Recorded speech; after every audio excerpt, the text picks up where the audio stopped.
bids. Dahil may award ang pupuntahan. 40! Natig Max Authority! Gumora ang T sa Second Star Awards for Music at ito ang na-site namin, La Diva! Big winner! Small Andres! Okay na yan! At least we can coordinated as a group. Tulad dito ang Pop Girls, may nagsuot ng lukot. Yung naka-baby blue, pang baby rin ang suot.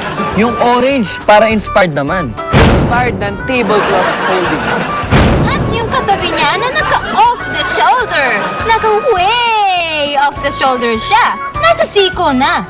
At kasunod nila ang isang grupong bumubuhay sa local production ng foundation. Accelerate! Uy, baka di naman. Ano? Baka di naman local ang foundation. Baka important. Winner that night si Christian Bautista na parang pumupyolo lang. Piolo naman na winner rin, parang nagmumoy as in yaya for Casey Concepcion lang.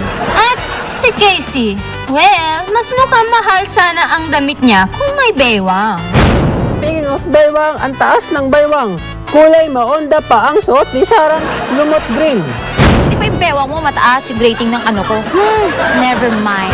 Ang gwapo naman ni Jericho Rosales. Bagets na bagets ang dating. Nakita namin si Tita Caridad Sanchez, nagpapanggap na si Freddy Aguilar.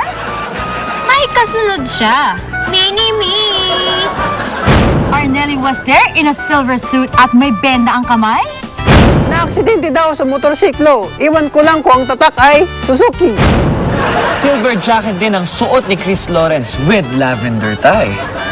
Pare, inukit ba yan sa ulo mo o may konyat ka lang? Ang best friend ni Chris na si JR naman, di napansin ng outfit dahil bongga sa accessory. Ang GF niyang binibini Pilipinas International, Krista Kleiner. Parang ako. Ang entrance of the Evenina in a sports car. At ang suot ay bababro. Nagkukuminta sa biddings na top at pambalot ng wedding gift na skirt. Buting matibay ang tela kasi parang puputok na. Ang yaman mo naman, Nina. Pili ka ng bewang. I don't care sa bewang. Give me the sports car, baby! Kuya! Kuyang cute! Ikuha mo ako ng iced tea, ha? Thanks! Si Christopher Martin yan at ang hiniram niyang vest. So, Pasabay na rin ako ng isang iced tea, ah. Benita Corrales was there to show how to wear collar beads at sequins at a certain age at caring-carry pa rin. At nandun din si Madam Mahurin kung papaano huwag ito yung ma-achieve ng tama at a certain age. And on that note, close na to. May Madam Mahurin talagang ending ng video natin? Oo, mapapanaginipan mo. mapapanaginipan ko? Oo. Oh! This is the Big Mac Authority! Isang patulang parangal sa makata ng masa, Ginoong Joey De Leon. Sa ating maningning na industriya, marami ang nagpapatawa, marami ang pakwela, malikhain, masaya.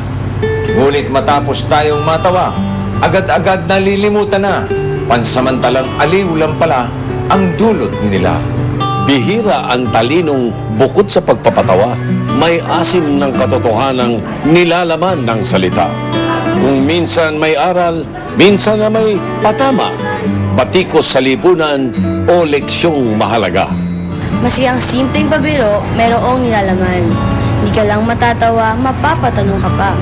Ganyan ang katangian ng aming pinahahalagahan, kaya't bansag namin makata ng bayan. Huling-huli niya, panlasa ng masa. Di lang niya nasasakyan kung hindi inaangat pa. Joke man o awit, tala sa dyaryo o telebisyon. Nag-iisa ang pananaw mo, Ginoong Joey De Leon. Sa iyong kaarawan, ikaw naway handugan ng munting papuri, iyo sanang pahalagahan. Puso at talinong iyong kinasikatan, naway lalo pang tumala sa pagdaan ng taon. Lalo mo pa kaming patawanin, lalo mo pa kaming pag-isipin. Mabuhay ka, partner kong Joey De Leon.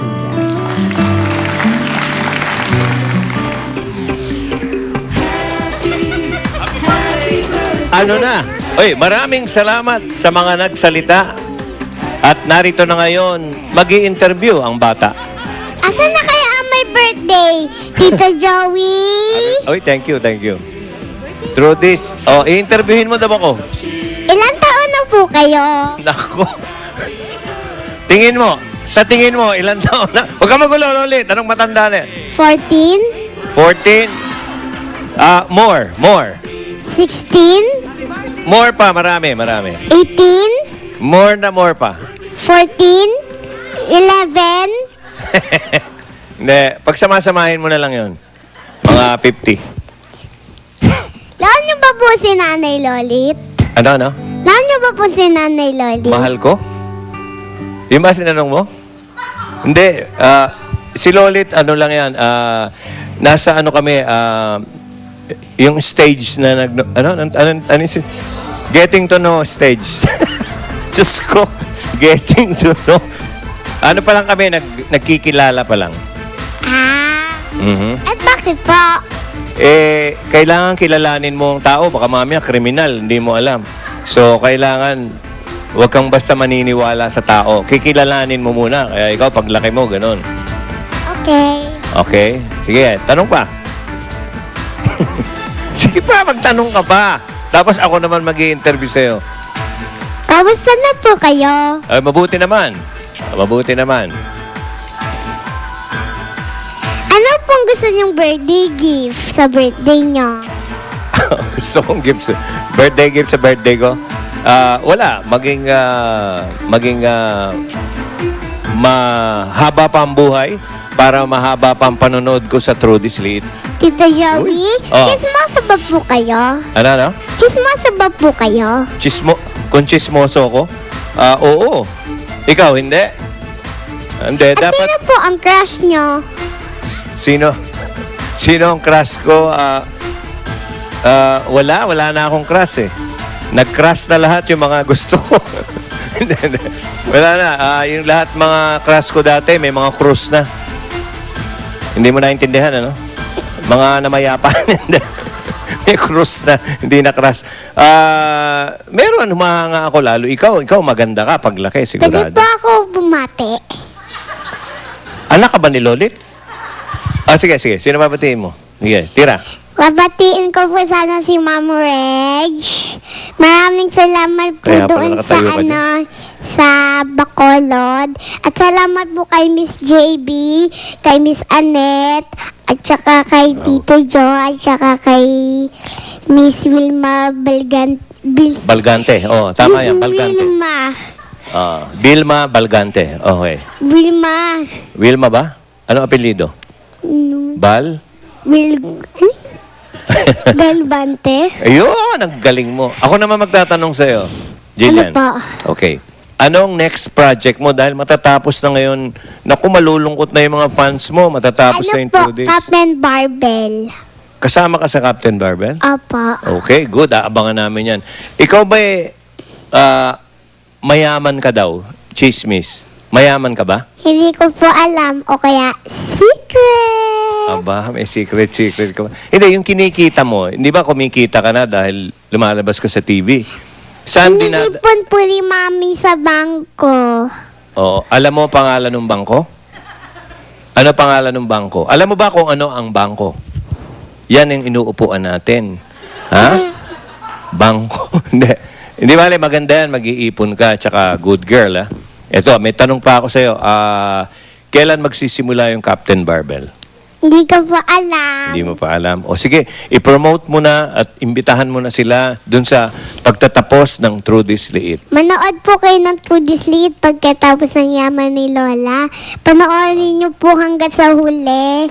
Mas madami pong mangyayari at saka abangan niyo po kung babait sa akin sila Tita Honey. Oh, ang galing mo na. Ikakasal sila Tita Ched at Secret! Okay, secret. Thank you, Jillian. Salamat sa pagbati mo ng happy birthday. At ikaw, kailan birthday mo? February 23 po. February 23. Okay. O, ako na maunang bumati sa'yo next year na yan. Happy birthday.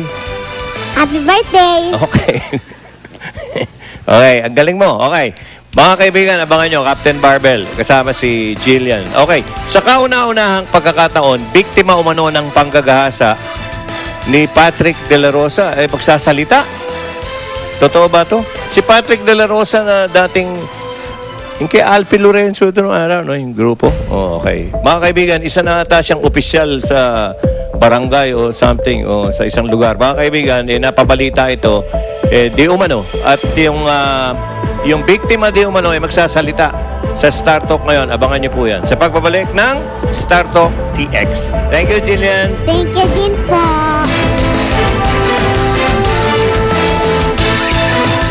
Dinidinig pa ang kaso nila Chris Aquino at James Yap. Okay lang ba na makipag-date sa ibang babae si James?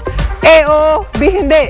To vote, just type react space A or B and send it to 4627. And to register, just type react space on and send it to 4627. O ano? TX na! Next na! Edu Manzano tumayong ninong sa anak na isang contestant sa programang Asar Talo.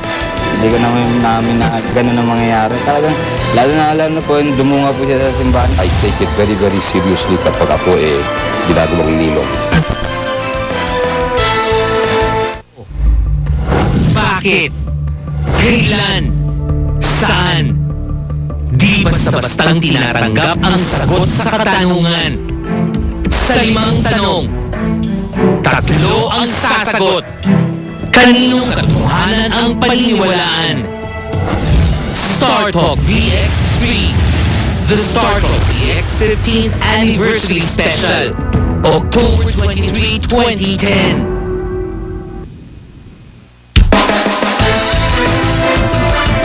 Isang